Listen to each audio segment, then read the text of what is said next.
नमस्कार, मैं Roopnarayan Sharma, resonance PCCP division senior Hindi faculty. और आज आपके सामने वन शॉट वीडियो के माध्यम से हम कोर्स 10th क्लास या राजस्थान बोर्ड हम कह सकते हैं, इसका जो आपकी पाठ्य पुस्तिका है क्षितिज, उसका हमने काव्य खंड यहाँ पर लिया है।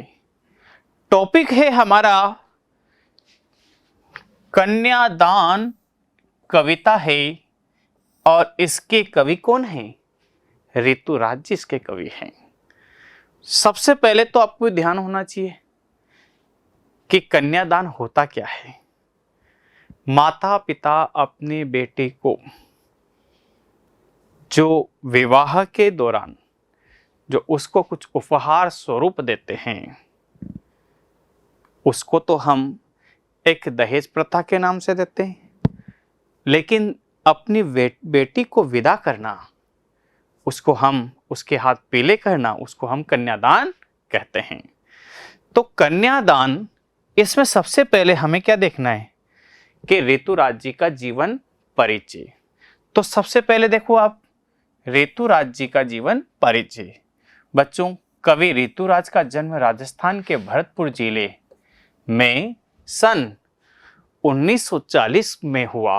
उन्होंने राजस्थान विश्वविद्यालय जयपुर से अंग्रेजी में क्या किया? एमए की उपाधि ग्रहण की। उन्होंने लगभग 40 वर्षों तक अंग्रेजी अध्ययन किया। ऋतुराज के अब तक के प्रकाशित काव्य संग्रहों में पुल पानी में, एक मरण धर्मा और अन्य, सूरत निरत, लीला, अरविंद प्रमुख इनके काव्य संग्रह रहे हैं। इन्हें कई सारे पुरस्कारों से सम्मानित किया गया, जिनमें कौन कौन से? सोमदत्त परिमल सम्मान पहला, मीरा पुरस्कार दूसरा, पहल सम्मान तीसरा और बिहारी पुरस्कार शामिल है। उन्होंने अपनी कविताओं में यथार्थ से जुड़े सामाजिक शोषण, यथार्थ यानी सत्यता, कि समाज में किस तरह के शोषण हो रहे हैं, विडंबनाओं, हमारे समाज का क्या क्या दुर्भाग्य है, को स्थान दिया। इसी वजह से उनकी काव्य भाषा लोक जीवन से जुड़ी हुई प्रतीत होती है। ये बात समझ में आ गई आपको? आगे चले अपन।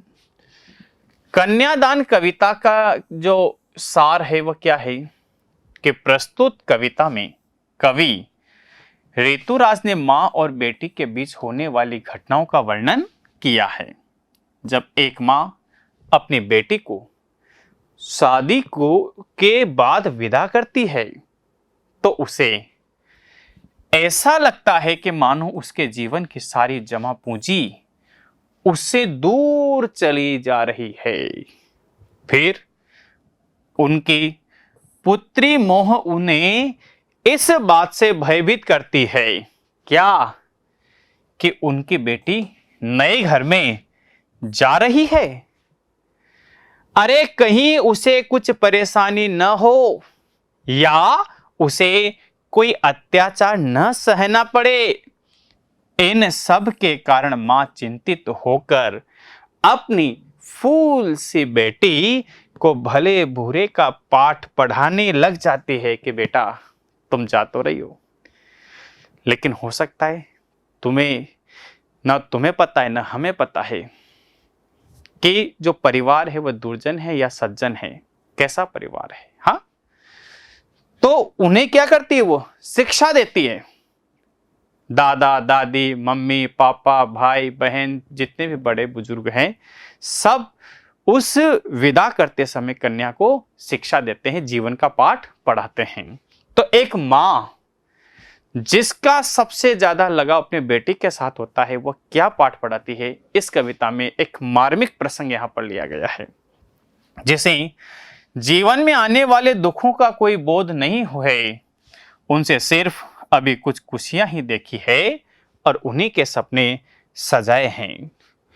यथार्थ अर्थार्थ, जब तक किसी लड़की की शादी नहीं होती तब तक उसे घर में एक बच्ची की तरह बड़े लाड दुलार से पाला जाता है। परंतु विदाई के वक्त अचानक से वह बड़ी लगने लगती है और उसकी मां उसे सही गलत समझाने में लग जाती है। आगे चलें, किस तरह से इसका भावार्थ देखो आप। कितना प्रामाणिक था उसका दुख। किसका? मां का। लड़की को दान देते वक्त जैसे वही उसकी अंतिम पूंजी हो, यानी जिंदगी भर की पूंजी को वह संग्रहित करके किसी को दान करती है। इससे बड़ा कोई दिलदार इस संसार में है ही नहीं। जितना माँ है उतना बड़ा कोई नहीं हो सकता। क्यों? क्योंकि जिंदगी पाल पोस करके अपनी बेटी को बड़ी करती है। जब वो सयानी होने लगती है तब वह दूसरों के हाथ में सौंप देती है। हाँ, देखिए आप भावार्थ देखिए आप इसका। प्रस्तुत पंक्तियों में कवि कहता है कि अपनी लड़की को कन्यादान अर्थात शादी के बाद विदा करते वक्त किसी मां का दुख बड़ा ही स्वाभाविक होता है। हर माता को यह लगता है कि उसके जीवन की आखिरी जमा पूंजी भी उससे दूर चली जा रही है। बड़े ही लाड दुलार से उन्होंने अपनी बेटी को पाल पोस कर बड़ा किया है था। आखिर अपनी बेटी के साथ ही तो वे अपने जीवन का सुख दुख बांटती थी, वही तो उनके जीवन की साथी थी, परंतु यह साथी भी उनसे दूर चली जा रही है। आगे चले बच्चों, दूसरा इसका काव्यांश हमने लिया है। लड़की अभी सयानी नहीं थी। लड़की अभी सयानी नहीं थी, अभी इतनी भोली सरल थी कि उसे सुख का आभास तो होता था पर दुख बांचना नहीं आता था।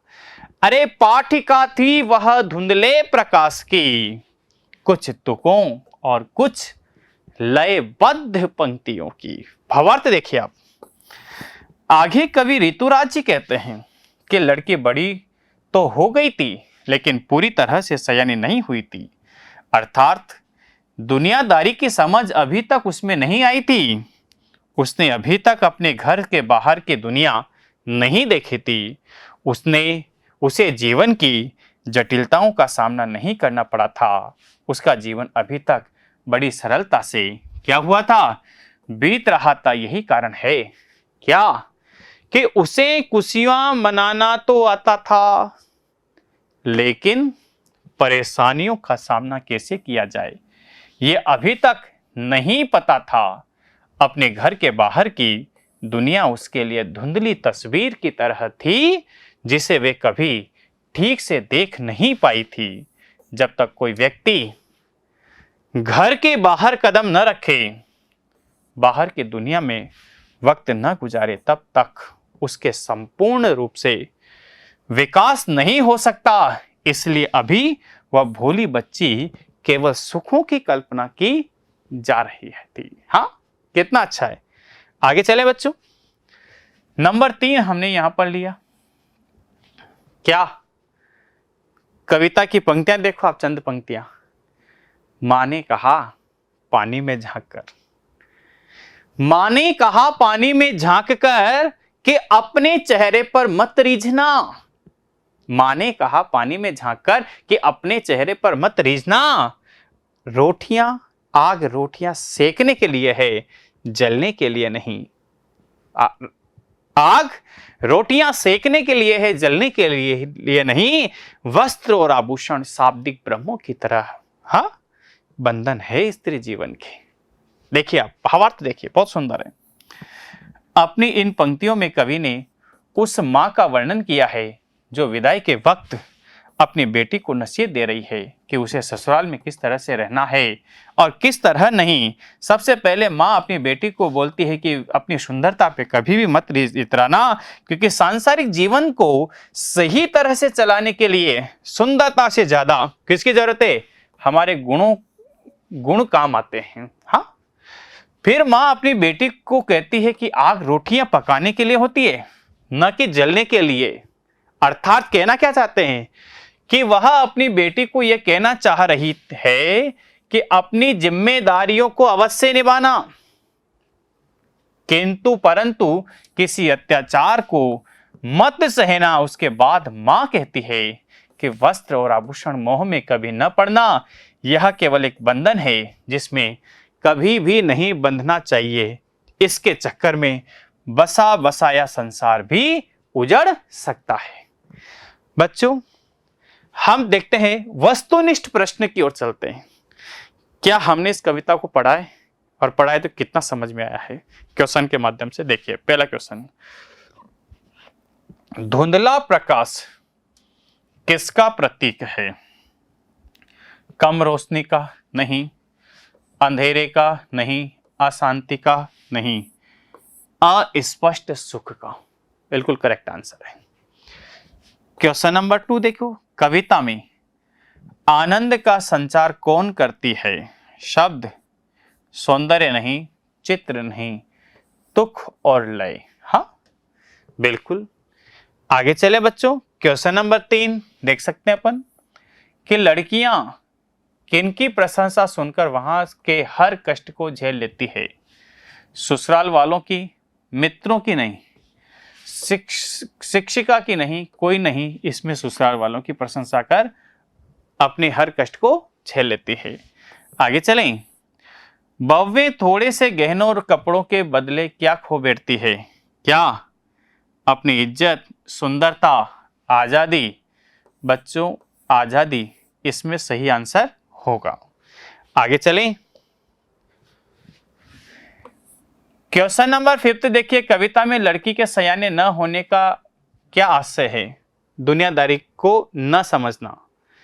जवान न होना है, जवान न होना तो आएगा ही नहीं, अनपढ़ भी नहीं आएगा, इसमें से भी नहीं आएगा, तो इसका सही आंसर दुनियादारी को न समझना बिल्कुल हो जाएगा।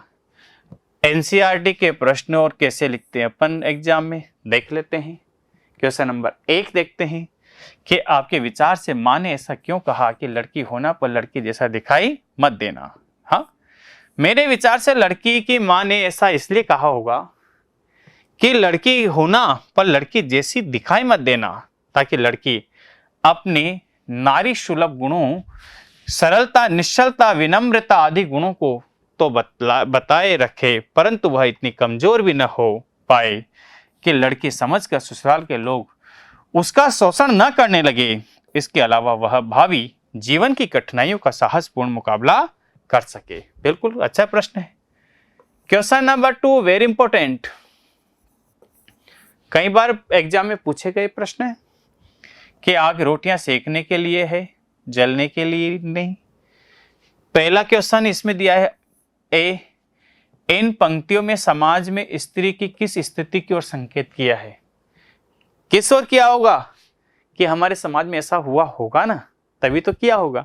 देखिए आप, इन पंक्तियों में समाज में स्त्रियों की कमजोर स्थिति और ससुराल में परिजनों द्वारा शोषण करने की ओर संकेत किया है। कभी कभी बहुएं इस शोषण से मुक्ति पाने के लिए स्वयं को आग के हवाले करके अपनी जीवन लीला को समाप्त कर लेती है। बिल्कुल अच्छा प्रश्न है।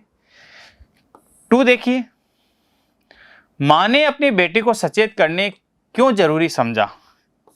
वेरी इंपॉर्टेंट प्रश्न। मां ने बेटी को इसलिए सचेत करना उचित समझा क्योंकि उसकी बेटी अभी भोली, ना समझती, जिसे दुनियादारी, छल कपट का पता न था, वह लोगों की कोशिश, शोषण प्रवृत्ति से अनजान थी। इसके अलावा वह शादी विवाह को क्या समझती है? सुखमय और मोहक कल्पना का साधन समझती थी। वह ससुराल के दूसरे पक्ष से अनभिज्ञ थी। क्वेश्चन नंबर 3 देखो आप, पाठिका थी वह धुंधले प्रकाश की कुछ तुकों और कुछ लयबद्ध पंक्तियों की। इन पंक्तियों को पढ़कर लड़की की जो छवि आपके सामने उभर कर आई है उसे अपने शब्दों में लिखिए। बिल्कुल लिख सकते हैं। उपयुक्त काव्यांश पंक्तियों को पढ़कर हमारे मन में लड़कियों की जो छवि उभरती है वह कुछ इस प्रकार है। नंबर 1, लड़की अभी सयानी नहीं है। नंबर 2, लड़की को दुनियादारी के उजले पक्ष की जानकारी तो है, पर दूसरे पक्ष छल कपट और शोषण की जानकारी उसको बिल्कुल भी नहीं है। तीसरा अपन ले सकते हैं इसमें, लड़की विवाह के सुख की कल्पना में खोई हुई है। उसे केवल सुख का एहसास होता है, दुख का नहीं। उसे ससुराल की प्रतिकूल परिस्थितियों का ज्ञान नहीं है। बिल्कुल। क्वेश्चन नंबर 4, मां को अपनी बेटी है ये, अंतिम पूंजी क्यों लग रही है? हाँ, उत्तर देखिए आप, बहुत अच्छा उत्तर है। मां को अपनी बेटी अंतिम पूंजी इसलिए लग रही है क्योंकि कन्यादान के बाद एक मां एकदम अकेली रह जाएगी। उसकी बेटी ही उसके सुख दुख की साथिन थी, जिसके साथ वह अपनी निजी बातें बांट लिया करती थी। इसके अलावा बेटी मां के लिए सबसे प्रिय वस्तु की तरह थी, जिसे अब दूसरे के हाथ में सौंपने जा रही है। इसके बाद वह नितांत क्या रह जाएगी? अकेली रह जाएगी। बच्चों, क्वेश्चन नंबर 5 यहां पर लिया हमने कि मां ने बेटी को क्या सीख दी? क्या क्या सीख दी? हाँ, जिम्मेदारियां निभाना, शोषण के विरुद्ध। देखिए आप, मां ने कन्यादान में के बाद अपनी बेटी को विदा करते समय निम्नलिखित सीख दी। नंबर 1 देखो आप, वह ससुराल में दूसरों के द्वारा की गई प्रशंसा से अपने रूप सौंदर्य पर आत्ममुग्ध न हो जाए, पहली सीख।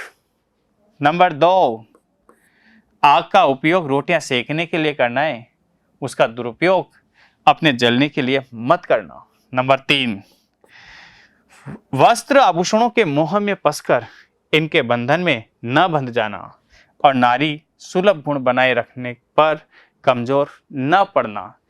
ये बच्चों, ये आपका कन्यादान टॉपिक हमने ऑब्जेक्टिव, सब्जेक्टिव, उसके आंसर, क्वेश्चन सब और उसका भावार्थ, उसके साथ कवि परिचय और कविता का सार, ये सब कुछ पढ़ा। यानी वन शॉट वीडियो के माध्यम से बहुत बड़े टॉपिक को हमने एक समेट करके छोटे रूप में पढ़ा। तो आपको कैसा लगा जरूर कमेंट करना, आगे शेयर करना, और नेक्स्ट क्लास में नए टॉपिक के साथ फिर हाजिर होंगे। तब तक के लिए बहुत बहुत धन्यवाद।